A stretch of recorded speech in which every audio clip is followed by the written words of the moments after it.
Hindi inaasahan ng mga kidnapper na ito na ang batang babaeng kanilang nabihag ay isang uhaw sa dugong bampira. Nagsisimula ang pelikula sa pagpapakita ng isang batang babae na nagngangalang Abigail na nagsasanay ng ballet sa isang teatro bilang paghahanda para sa isang nalalapit na pagtatanghal. Tila kalmado at normal ang lahat, ngunit sa labas ng gusali, isang grupo ng mga kidnapper ang nagmamasid na sa kanya at maingat na nagpaplano ng kanyang pagdukot nang hindi niya nalalaman. Pagkatapos ng kanyang pagsasanay, sinundo si Abigail gaya ng dati at inihatid pauwi, walang kamalay-malay na palihim na nagkabit ang mga kidnapper ng tracking device sa kotse, na nagpapahintulot sa kanila na subaybayan ang bawat galaw niya. Sa sandaling magsimulang umuwi si Abigail, nauna sa kanya ang mga kidnapper at nauna silang pumunta sa mansyon. Isa sa kanila, na nagtatrabaho bilang hacker ng grupo, ay matagumpay na nakapasok sa security system ng bahay, na nagbukas ng daan patungo sa ari-arian habang sabay na pinapagana ang lahat ng surveillance camera. Dahil ligtas na ang lugar at may sniper na nagmamasid mula sa malayo, tahimik na pumasok sa bahay ang tatlo pang kidnapper at nagtago sa loob ng kwarto ni Abigail, naghihintay ng tamang sandali para umatake. Hindi nagtagal, nakauwi si Abigail at dumiretso sa kanyang kwarto, walang kamalay-malay sa panganib na naghihintay sa kanya sa loob. Pagkahiga niya sa kanyang kama, biglang lumabas ang mga kidnapper mula sa kanyang pinagtataguan at inatake siya. Sinubukan ni Abigail na lumaban sa pamamagitan ng pagsaksak sa isa sa kanila gamit ang lapis sa kamay, ngunit hindi sapat ang kanyang pagtutol para makatakas. Kalaunan ay natalo siya. Isa sa mga kidnapper, na galit matapos masugatan, ay muntik na siyang suntukin, ngunit mabilis siyang pinigilan ng isa pang miyembro bago tinurukan si Abigail ng pampakalma upang mapanatili ang sitwasyon. Nang mawalan ng malay si Abigail, inilagay nila ito sa loob ng isang bag at naghanda ng umalis ng bahay. Kasabay nito, binalaan sila ng isa sa kanilang mga kasamahan sa koponan na kakauwi lang ng ama ni Abigail, kaya napilitan silang bumilis. Ang sistema ng seguridad na dating hindi pinaganya ay biglang muling gumana kaya mas lalong naging madali ang pagtakas. Mabuti na lang at nabuksan muli ng hacker ang pangunahing gate sa tamang oras, kaya nakatakas ang grupo bago mahuli. Nagpatuloy ang kanilang paglalakbay hanggang sa makarating sila sa isang liblib na mansyon na malayo sa lungsod. Doon nila nakilala si Lambert, ang taong nasa likod ng buong operasyon ng pagdukot. Si Abigail, na wala pa ring malay, ay nakakulong sa loob ng isang silid na nakaposas ang mga kamay at nakatikip ang mga mata. Tinipon ni Lambert ang buong pangkat at ipinaliwanag ang mga patakarang dapat nilang sundin sa panahon ng operasyon.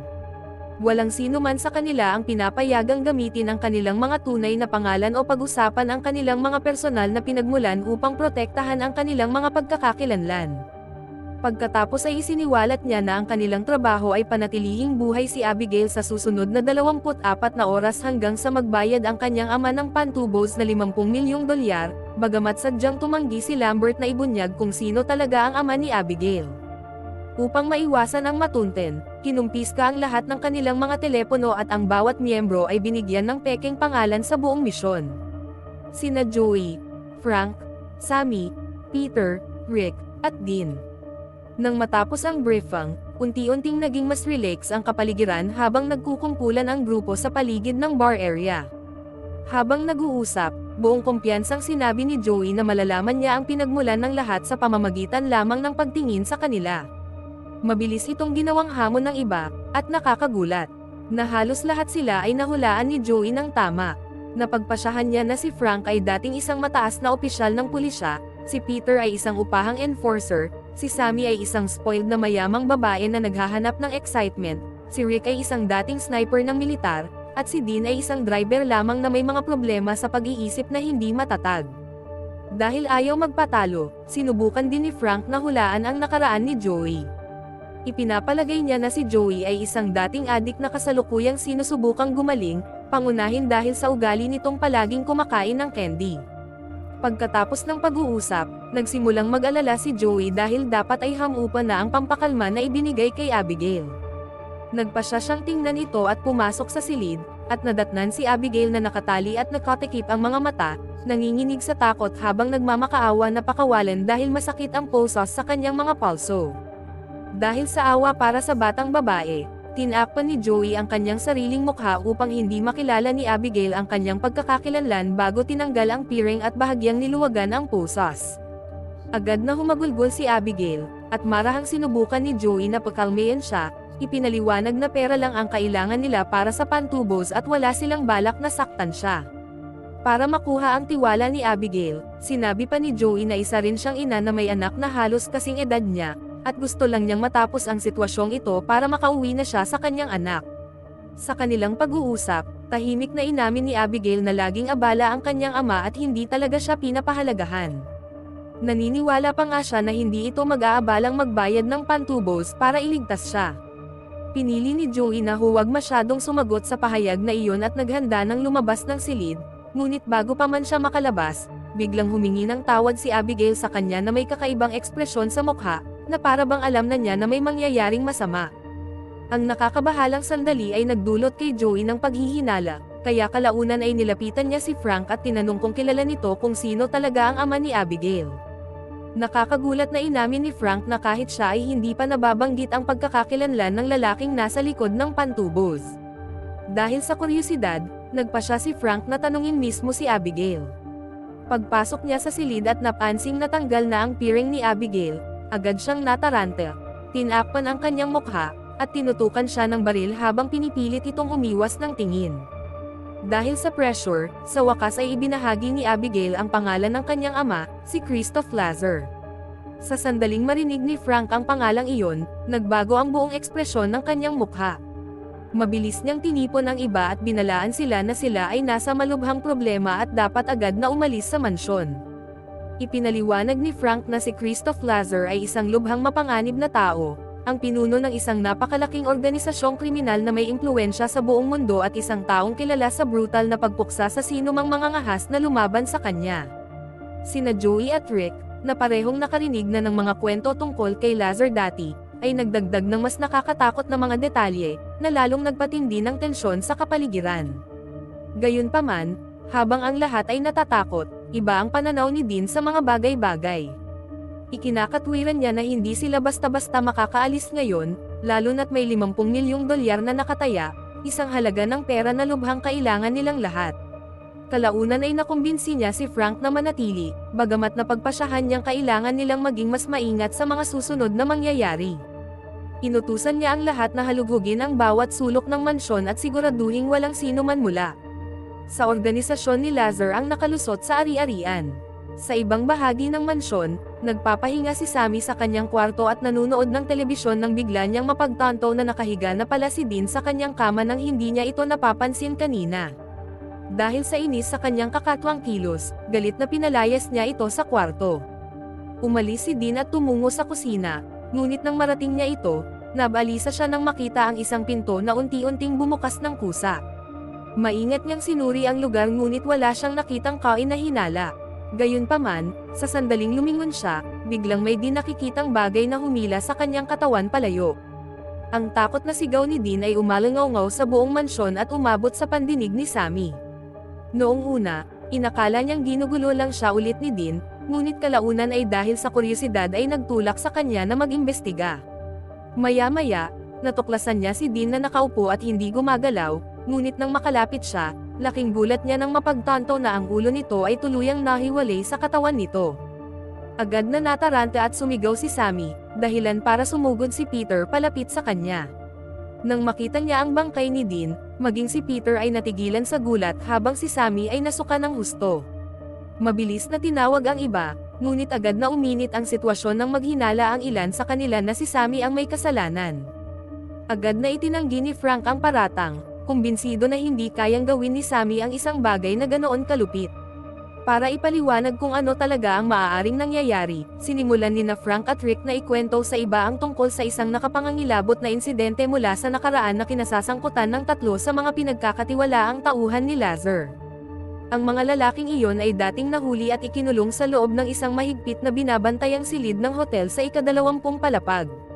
Ngunit kinabukasan, silang tatlo ay natagpuang patay sa nakapangangilabot na mga kondisyon, putol ang kanilang mga ulo at nawawala ang ilang organo sa kanilang mga katawan. Pinaniniwalaang ang massacre ay kagagawan ng kilalang kanang kamay ni Lazar, isang misteryosong mamamatay tao na kilala bilang Valdez. Matapos ang nakakakilabot na pagtuklas, agad na bumalik ang grupo sa silid ni Abigail upang tingnan ang kalagayan nito, ngunit nadatnan lamang ang batang babae na tahimik pa ring nakahiga roon na parang walang kakaibang nangyari. Nang mapagtanto ni Rick na maaaring may karelasyon talaga sila na konektado kay Valdez, agad na nagpasya si Rick na kailangan nilang umalis agad sa mansyon.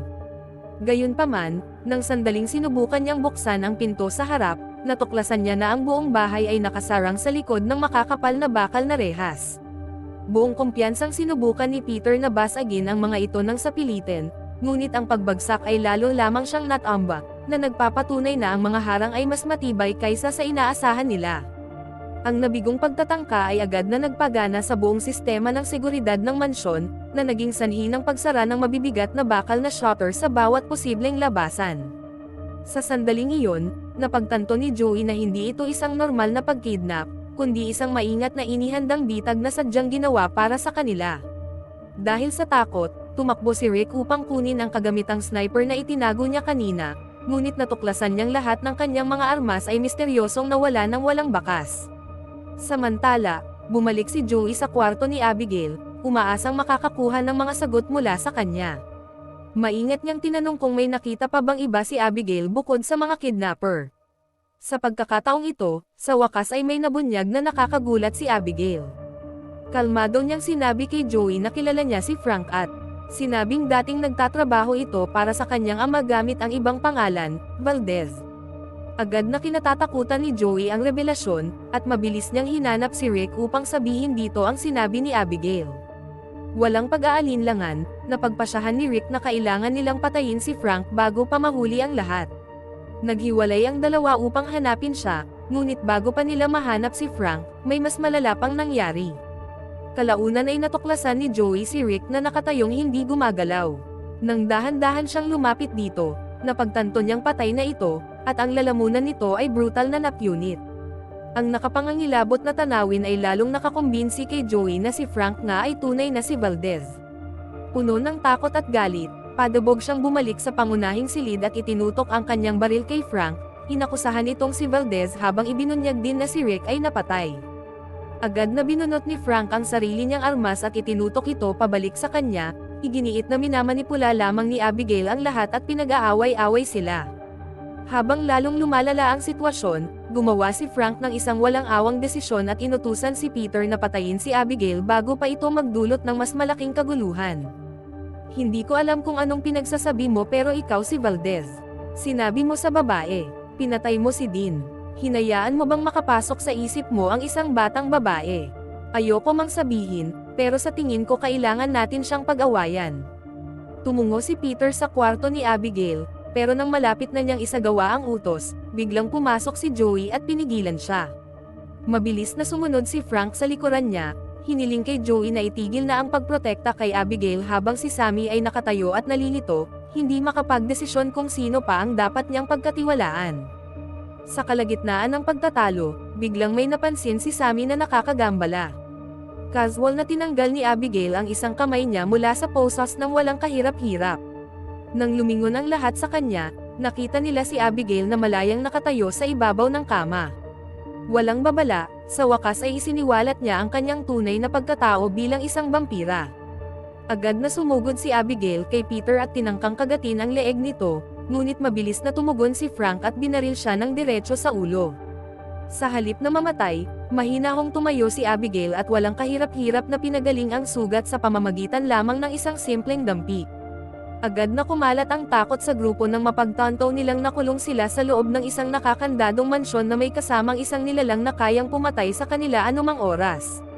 Sinusubukang kontrolin muli ang sitwasyon, pinilit ni Frank ang sarili na mag-isip ng makatwiran at inutusan si Peter na gumawa ng mga tulos na kahoy habang si Sammy naman ay sinabihan na maghanap ng bawang bilang proteksyon. Gamit ang kanilang mga improvised na armas, naghanda si Frank na tugisin at patayin si Abigail. Mariing tinutulan ni Joey ang plano, kumbinsido na wala silang pag-asa na talunin si Abigail, at kahit na magtagumpay sila, kailangan pa rin nilang harapin ang puot ni Lazar pagkatapos. Sa kabila ng babala, tumanggi si Frank na umatras. Pagbalik nila sa silid ni Abigail, wala na ito. Lalong naging kaba ang kapaligiran matapos nilang marinig ang mahinang musika na umalangaw mula sa pinakamataas na palapag ng mansyon. Agad na sinundan ni Frank, Peter, at Sammy ang tunog sa itaas. Pagpasok nila sa silid, laking gulat nila nang makitang magarbong sumasayaw si Abigail kasama ang walang buhay na bangkay ni Dean.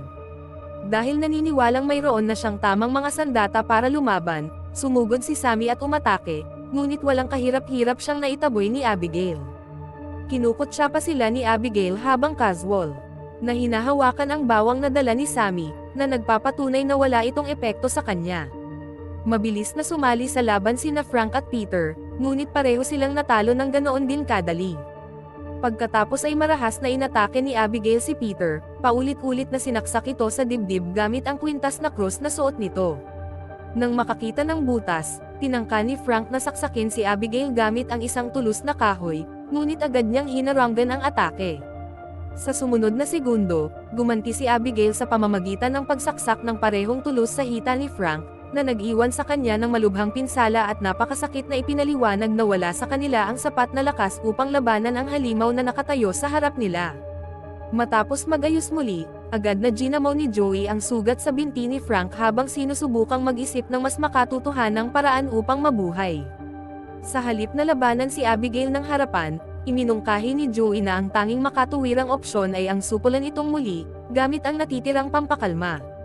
Dahil isang iniksyon na lang ang natitira sa kanila, nakaisip sila ng isang simpleng plano. Naghiwa-hiwalay sila sa buong mansyon para akitin si Abigail palabas, at kung sino man ang unang makakita sa kanya ay dapat agad na makipag-ugnayan kay Joey upang makarating ito at makapagturok ng pampakalma bago pa man magkaroon ng pagkakataon si Abigail na umatake. Habang maingat na naghahanap sa isa sa mga pasilyo, biglang nagulat si Sammy ng isang kawan ng mga paniki na lumilipad patungo sa kanya, dahilan para mawalan siya ng balanse at mahulog sa isang nakatagong pool na puno ng mga bangkay ng tao. Sa ibang bahagi ng mansyon, biglang humarap si Peter kay Abigail matapos itong sumulpat mula sa kung saan at agad na hinabol siya. Dahil sa takot, bulag na tumakbo si Peter papasok hanggang sa bumangga siya sa isang pinto na binuksan ni Frank sa huling segundo, dahilan para matambos si Peter pababa sa ibabang palapag at mawalan ng malay. Agad na inilipat ni Abigail ang kanyang atensyon mula kay Peter patungo kay Frank at mabilis na nadaig ito. Ang malakas na pagpupumiglas at ang mga sigaw ni Frank ang nakakuha ng atensyon ni Joey, at sumugod siya habang sinusubukang turukan si Abigail ng pampakalma. Sa kasamaang palad, masyadong mabilis ang naging reaksyon ni Abigail at natamba ang hiringgilya, dahilan para tumilapon ito palabas ng mga bakal na rehas. Sa pinakamasamang posibleng sandali, biglang dumating si Sammy at hinayla si Abigail palayo kay Frank habang sinasakal niya ito, na nagbigay kay Frank ng sapat na oras para makatakas. Gayunpaman, kinagat ni Abigail ang kamay ni Sammy bago pa man makalayo si Sammy. Mabuti na lang at nagkamalay si Peter ng sandaling iyon at agad na tumalon kay Abigail, idiniin ito ng sapat na panahon para makuha ni Joey ang hiringgilya. Walang pag-aalinlangan, tinurukan ni Joey si Abigail ng pampakalma, at sa wakas ay nagawa niya itong makontrol muli. Matapos makagat, nagsimulang magpanik si Sammy at nagtanong kung magiging vampira rin ba siya tulad ni Abigail. Nakalulungkot, wala ni isa sa kanila ang nakakaalam ng sagot. Upang maiwasan ang anumang karagdagang panganib, ikinulong nila si Abigail sa loob ng isang holang bakal, at sa pagkakataong ito ay sinubukan ni Joey na kausapin siya ng mas mahinahon, tinatanong kung paano sila makakatakas mula sa mansyon. Tumanggi si Abigail na sumagot at sa halip ay binigyan si Joey ng isang bahagyang ngiti, halatang nasisiyahan sa panonood sa kanilang pagdurusa. Maya-maya pa, sa wakas ay isiniwalat ni Abigail ang isang mas nakakabahalang katotohanan. Mahinahon niyang inamin na ang buong pagkidnap ay sarili niyang plano, at si Lambert ay nagtatrabaho para sa kanya mula pa sa simula. Ang mas malala pa, alam na ni Abigail ang tunay na pagkakakilanlan at nakaraan ng bawat taong sangkot sa kanyang pagkidnap. Isa-isa, inilantad niya ang kanilang mga sikreto at ipinaliwanag na silang lahat ay partikular na pinili dahil bawat isa sa kanila ay nakialam sa negosyo ni Lazar sa ilang paraan. Minsan ay ninakaw ni Sammy ang pera mula sa kumpanya ng kanyang ama nang hindi namamalayan na ang mga pondo ay palihim na pag-aari ni Lazar. Si Peter, isang marahas na upahang pulis, ay minsang ninakawan at pinatay ang isa sa mga kasosyo sa negosyo ni Lazar habang lasing. Dati ay isang respetadong detective si Frank na matagumpay na nakaaresto sa 3 sa mga pinagkakatiwalaang tauhan ni Lazar, ngunit kalaunan ay nasaraan din ng loob ng mundo ng mga kriminal hanggang sa tuluyan siyang naligaw ng landas. Pagkatapos ay isiniwalat ni Abigail ang pinakanakakagulat na katotohanan. Ang 3 lalaking nahuli ni Frank ay pinatay mismo ni Abigail pagkatapos ng kanilang pag-aresto. Sa wakas ay kinukumpirma ng revelasyon na iyon na ang kilalang-kilalang Valdez na kinatatakutan ng lahat ay hindi ibang tao, kundi si Abigail mismo. Nabunyag din ang nakaraan ni Joey. Isiniwalat ni Abigail na si Joey ay dating isang medikal na militar na natanggal sa serbisyo ng hindi disenyador dahil sa kanyang mga problema sa adiksayon. Matapos mawala ang lahat, kasama na ang kustodiya ng kanyang anak, napilitan si Joey na mabuhay sa pamamagitan ng pagpapanggap na isang doktor. Isang mapaminsalang operasyon ang kalaunan ay humantong sa pagkamatay ng isang mahalagang pasyente, at ang pasyenteng iyon ay may matibay na koneksyon sa kriminal na organisasyon ni Lazar. Matapos ibunyag ang mga sikreto ng lahat, sinimulan ni Abigail na manipulahin pa ang sitwasyon sa pamamagitan ng pag-aalok sa kanila ng isang kasunduan. Nangako siyang papayagan niyang makaalis ng buhay ang 2 tao sa mansyon kung may handang magpalaya sa kanya mula sa hola. Agad na lumikha ng tensyon sa grupo ang alok na ito. Hindi siya pinaniwalaan ni Frank at sa halip ay tumugon ng mga pagbabanta, dahilan para mahinahong baguhin ni Abigail ang alok upang isa na lamang ang maligtas. Mabilis na naging magulo ang kapaligiran nang biglang itinutok ni Peter ang kanyang baril sa iba, takot na mamatay sa mansyon. Nang makita ang sitwasyon na nagiging wala sa kontrol, napilitan si Joey na barilin si Peter sa isang lugar na hindi naman nakamamatay para lang pigilan ito at ipaalala sa lahat na malinaw na sinusubukan ni Abigail na manipulahin sila laban sa isa't isa. Nang kumalma na si Peter, nagkasundo silang lahat na ang pagpapakawala kay Abigail ay magiging lubhang mapanganib. Nanatili si Frank habang ginagamot ni Joey ang sugat ni Peter. Gayunpaman, habang nag-iisa kasama si Abigail, palihim na sinubukan ni Frank na makipagkasundo sa kanya. Inalok niya itong palayain kung sasabihin nito sa kanya kung paano makatakas sa mansyon. Kalaunan ay binigyan siya ni Abigail ng mga tagubilin tungkol sa isang nakatagong daanan na di umano'y maaaring mabuksan mula sa aklatan sa pamamagitan ng paghila ng isang partikular na pulang libro. Ngunit nang matanggap ni Frank ang impormasyon, agad niyang tinanggihan ang kanyang pangako at tumangging palayain siya. Dahil sa galit na naloko, walang kahirap-hirap na nakatakas si Abigail mula sa holang bakal. Sa katotohanan, kaya niyang tumakas anumang oras mula pa sa simula at nagkunwari lamang siyang nakulong para makaramdam ng seguridad ang iba sa paligid niya. Nang marinig ang kaguluhan, sumugod si Joey at natuklasan si Abigail ilang sandali na lang ang layo mula sa pagpatay kay Frank. Walang pag-aalinlangan, binasag ni Joey ang mga takip ng bintana para makapasok ang sikat ng araw sa silid. Sa sandaling dumampi ang sikat ng araw sa kamay ni Abigail, ang nakalantad na laman ay marahas na nasunog, napilitan siyang umatras pabalik sa dilim. Gayunpaman, napagtanto rin ni Joey at Frank ang isang nakakatakot na bagay sa sandaling iyon. Ang kakayahan ni Abigail na muling magbagong buhay ay napakalakas kaya't ang kanyang napinsalang kamay ay mabilis na gumaling sa loob ng ilang segundo. Dahil sa kakulangan ng oras, umatras sina Joey at Frank patungo sa library upang manatili sa ilalim ng sikat ng araw.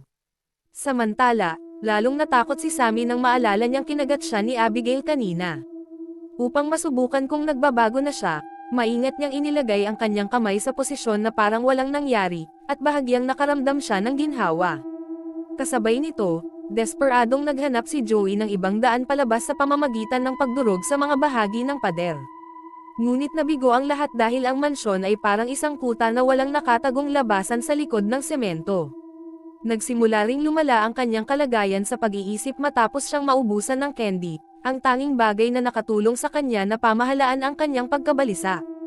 Pagkatapos ay nagpasya si Frank na sundin ang mga naunang tagubilin ni Abigail tungkol sa pulang libro sa library. Ngunit matapos itong matagpuan at makuha mula sa istan, wala talagang nangyari. Nang mapagtanto niyang niloko na naman siya, muling nagdulot ng matinding galit si Frank. Sa gitna ng kalituhan, biglang nakaisip si Sammy ng isa pang ideya. Iminungkahi niya na maaaring magsara ang security system ng mansyon kung mapapagana nila ang pangunahing pinagmumulan ng kuryente. Dahil wala na silang mas magandang pagpipilian, naghati-hati ang grupo sa mga pangkat upang hanapin ang electrical system. Magkasamang naglakad sina Sammy at Peter sa mga pasilyo, hindi na malaya na unti-unting naaapektuhan na pala ni Abigail ang katawan ni Sammy. Noong una, normal pa rin ang kilos niya, ngunit habang tumatagal, unti-unting nawawala ang kanyang pag-iisip hanggang sa tuluyan na siyang maimpluwensyahan ni Abigail. Walang babala, biglang naging marahas si Sammy at brutal na inatake si Peter, na agad nitong ikinamatay. Mabilis na nagtulak kina Joey at Frank palapit sa kanila ang ingay, ngunit natuklasan nilang patay na si Peter.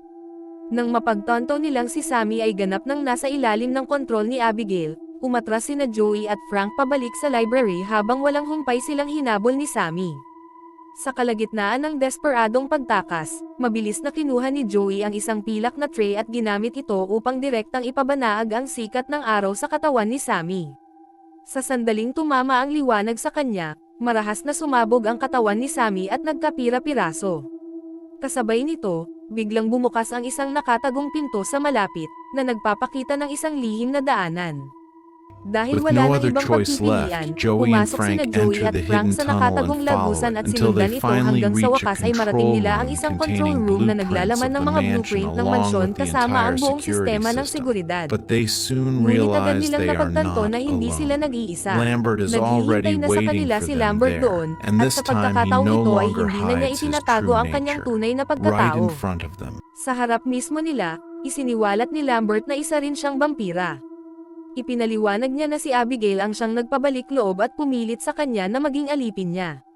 Gayunpaman, sa paglipas ng panahon, napagod si Lambert na mamuhay sa ilalim ng kontrol ni Abigail at palihim na gumawa ng sarili niyang plano. Ang pagkidnap ay sadyang ginawa upang tipunin ang lahat ng mga kaaway ni Lazar sa isang lugar. Ang tunay na layunin ni Lambert ay gamitin sila bilang mga kakampi upang tulungang wasakin sina Abigail at Lazar nang sa gayon ay maaga niya ang kontrol sa buong imperyong kriminal ni Lazar. Matapos ibunyag ang kanyang tunay na intensyon, sinimulan ni Lambert na hikayatin si Frank na sumama sa kanya. Noong una, tumanggi si Frank dahil ayaw niyang mamuhay sa ilalim ng kontrol ng sinuman. Gayunpaman, nang ipinangako ni Lambert sa kanya ang kompletong kapangyarihan bilang isang vampira, kalaunan ay sumuko si Frank sa tukso at tinanggap ang alok. Walang pag-aaksaya ng oras, pinatumba ni Lambert si Joey nang mawalan ng malay para hindi ito makialam, pagkatapos ay kinagat si Frank at pinilit pa itong inumin ang kanyang dugo upang mapabilis ang proseso ng pagbabago. Sa loob ng ilang sandali, natapos ang mutisayon at hindi natao si Frank. Upang subukan ang kanyang katapatan, inutusan ni Lambert si Frank na patayin si Joey, ngunit sa halip na sumunod, biglang hinarap ni Frank si Lambert at tinusok si Lambert ng isang matalas na tulos na kahoy diretso sa kanyang puso, na agad niyang ikinamatay. Sa sandaling iyon, sa wakas ay dumating si Abigail at agad na inatake si Frank. Sumiklab ang isang brutal na labanan, ngunit sa pagkakataong ito, ang lakas ni Frank ay kapantay na ng lakas ni Frank at nagawa pa niyang talunin si Abigail sa ilang sandali ng labanan. Kinagat ni Frank si Abigail at naubos ang dugo nito hanggang sa ito ay nanghina at bumagsak ng walang magawa sa lupa. Sa gitna ng kaguluhan, nagkamalay si Joey at mabilis na sinamantala ang pagkakataon upang makatakas. Desperadong naghanap siya ng daan palabas ng mansyon, ngunit ang bawat landas ay patungo lamang sa isa pang walang patutunguhan. Nang mapagtanto niyang maaaring hindi na siya mabubuhay, nag-record si Joey ng isang huling mensahe para sa kanyang anak, tinanggap ang sa tingin niya ay maaaring huling sandali na niya sa buhay. Di nagtagal, natagpuan siya ni Frank at inatake ng walang awa. Lubos na natalo si Joey at paulit-ulit na itinulak bago tuluyang pinabagsak siya ni Frank mula sa napakataas na lugar. Bago pa man siya bumagsak sa lupa, biglang sumulpat si Abigail at sinalo siya, na nagligtas sa kanyang buhay sa huling posibleng segundo. Ngayong nakulong na at wala ng ibang pagpipilian, inamin ni Abigail na hindi na niya kayang talunin si Frank ng mag-isa.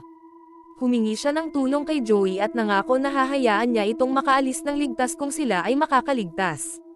Dahil alam niyang wala na siyang mas mainam na pagpipilian, sumang-ayon si Joey.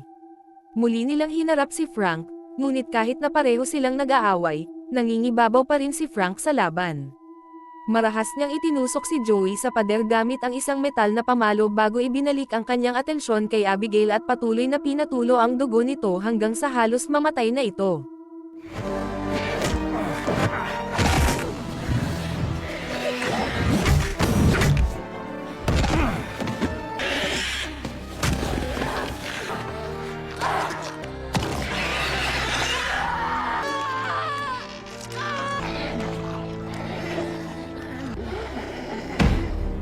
Pagkatapos noon, naglakad pabalik si Frank papunta kay Joey. Pinunit siya mula sa bakal na baras na tumatagos sa kanyang katawan at kinagat siya upang gawin din siyang vampira. Dahil sa kumpiyansa na nasa ilalim na ng kanyang kontrol si Joey, inutusan siya ni Frank na patayin si Abigail. Gayunpaman, dahil nagsisimula pa lamang ang pagbabago ni Joey, ang kanyang isipan ay hindi pa ganap na kontrolado ni Frank. Noong una, nagkunwari si Joey na sinusunod ang utos niya, pinaniwala si Frank na sumuko na ito sa kanya. Ngunit nang sandaling ibinaba ni Frank ang kanyang depensa, biglang lumingon si Joey at inatake siya, na nagbigay kay Abigail ng sapat na oras upang makabawi at muling sumali sa laban. Mabilis na naging mas balanse ang huling labanan. Sa pagtutulungan, nagawa ni na Joey at Abigail na malampasan si Frank at itulak ito pahiga sa lupa. Gamit ang natitirang lakas nila, pareho nilang itinusok ang isang tulos na kahoy diretso sa puso ni Frank, na tuluyan niyang ikinamatay. Nang matapos ang labanan, natakot si Joey na baka magbago pa rin ito bilang isang vampira dahil kinagat siya ni Frank kanina. Mahina hong ipinaliwanag ni Abigail na nawawala ang epekto ng mamatay ang vampirang responsable sa kagat. Tinupad ni Abigail ang kanyang pangako, pinayagan niya si Joey na umalis ng mansyon at bumalik sa kanyang anak. Gayunpaman, bago pa tuluyang makatakas si Joey, sa wakas ay lumitaw ang lalaking kinatatakutan ng lahat sa buong magdamag, si Christoph Lazar mismo. Walang pag-aalinlangan, agad na inatake ni Lazar si Joey, ngunit mabilis siyang pinigilan ni Abigail at ipinaliwanag na tinulungan ni Joey na iligtas ang buhay nito. Matapos marinig iyon, tuluyang umatras si Lazar at nagpakita ng pasasalamat kay Joey. Pagkatapos ay binalaan niya ito na umalis sa mansyon bago pa ito magbago ng isip. Hindi nag-aksaya ng oras si Joey. Dali-dali siyang lumabas ng mansyon at sumakay sa kotse kung saan niya natagpuan ang candy na hindi niya naubos noon. Dahil nakaramdam ng ginhawa na nakaligtas siya sa bangungot, tahimik na kinain ni Joey ang candy at sa wakas ay nagmaneho palayo sa mansyon habang patapos na ang kwento.